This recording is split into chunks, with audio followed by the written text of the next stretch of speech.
கடைசியா அக்கு வேற ஆணி வேற பாட்டா பிரிச்சுட்டாரு. அவர் பாட்டுக்கு பிரிச்சுட்டு விளையாட போயிட்டாரு. இவர் என்னங்க இப்படி விளையாடுறாரு? தரமான ஒரு ஆட்டம். பட்டமங்கலம் ஸ்ரீ நாச்சா கோவில் காளைக்கும் பட்டணம்பட்டி கருப்பர் குழு வீரர்களுக்கும் தாங்க போட்டி பயங்கர சவாலான போட்டியாவே அமைஞ்சிச்சு. கடைசி நிமிட ஆட்டங்கள் ரொம்ப பரபரப்பாவும் விறுவிறுப்பாவும் அமைஞ்சிச்சு.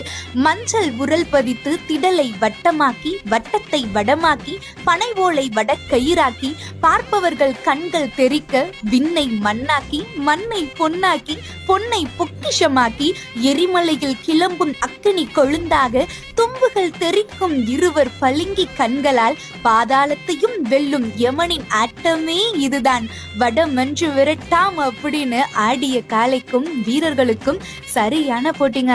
இந்த ஆட்டம் ரொம்பவே சிறப்பா இருந்துச்சு. காளையும் சிறப்பா விளையாண்டாங்க, வீரர்களும் சிறப்பா விளையாண்டாங்க. இந்த 2 பேருக்கும் உங்களோட மனசார வாழ்த்துக்களையும் சொல்லிருங்க.